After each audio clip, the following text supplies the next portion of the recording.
Magandang araw po sa inyong lahat. Eman Bako sa Pacquiao nang imbita na Jillian Ward na sorpresa ngayon. Alam po natin lahat yan dito sa ating video. Dito po muna tayo kay Jillian Ward kung saan ay siya po ay naging guest artist ng GeForce Project. At talagang makikita nyo po dito sa naturang video na ito kung gaano po pala kagaling si Jillian Ward na umindayog. So panoorin po muna natin. So yan na po si Jillian Ward kung saan ay talagang todo sayaw na po kasama ang GeForce. So makikita nyo po kung gaano kagaling si Jillian Ward ngayon sa pagsayaw at talagang halatang halata na preparado na po siya sa darating niyang concert.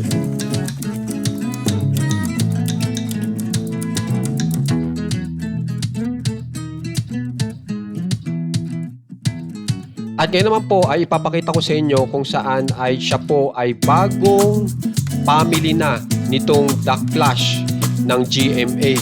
At talaga nga pong proud na proud po siya dahil ito pong pilot episode ng The Clash Teens ay umangat po ng 6.3%, samantala yung iba pong show ay 2.3% lamang. So talagang nakaka-proud nga po na maging parte po siya ng The Clash Teens kung saan ay talagang mataas ang rating. Samantala, talagang nasurpresa po ngayon si Jillian Ward dahil noong kumakanta po siya nitong naturang kanta na Wala Na Bang Pag-ibig ay hindi po siya makapaniwala na yung mismong original na kumanta po nito ay talagang binati po siya. At talaga nga po siya po ay napareply dahil po sa nangyari. So ito po yun.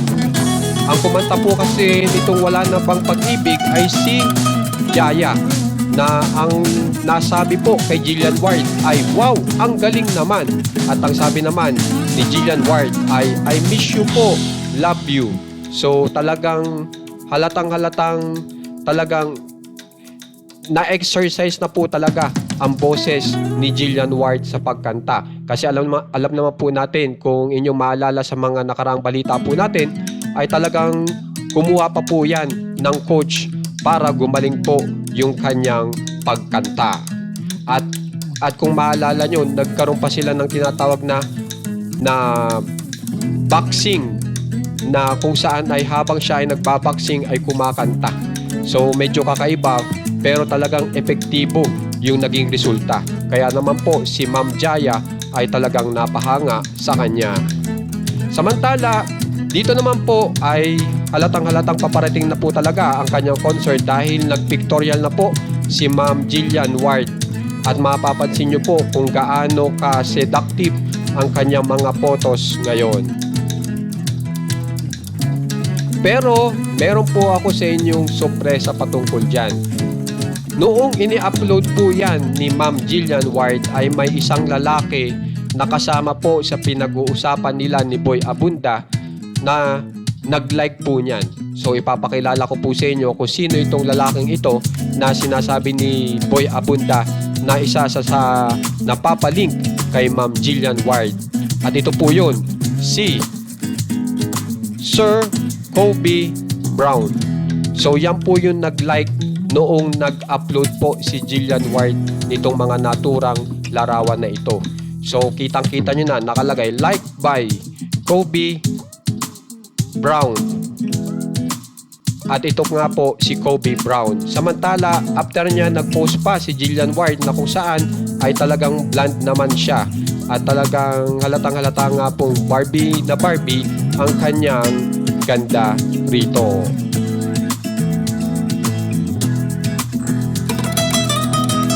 So hindi pa po natin nakikita si Jillian Ward na nakikita ni Eman Bako sa Pacquiao in person na naka-Barbie mode. So tingnan po natin kung magkikita sila sa darating na concert ni Jillian Ward. Samantala, dito na po tayo kay Eman Bako sa Pacquiao dahil nang imbita po si Eman Bako sa Pacquiao dahil sila po ay merong gospel festival. At ito nga po, sinasabi ni Eman Bako sa Pacquiao na sila ay nasa Crocodile Farm at nang imbita nga po si Eman. At pagkatapos nga po niyan ay talagang napakabait na bata po talaga ni Eman Bako sa Pacquiao na kung saan ay nag-post pa siya ng please keep safe everyone. Tapos, please pray for Mindanao. Alam naman po natin na nilindol ang Mindanao, kaya ito po yung mga ipinost niya na kung saan ay nagbibigay po si Ma'am Paco sa Pacquiao ng simpatiya. So, kitang-kita niyo na po kung gaano kabait si Ma'am Paco sa Pacquiao na sinasabi naman po ni Jillian Ward kay Boy Abunda na ang gusto niya po ay mabait at funny. So guys, kung gusto niyo pong ma-update sa nangyayari po ngayon kina Ma'am Paco sa Pacquiao at kay Ma'am Jillian Ward, subscribe na po kayo sa ating channel na One Katawa. Maraming salamat po.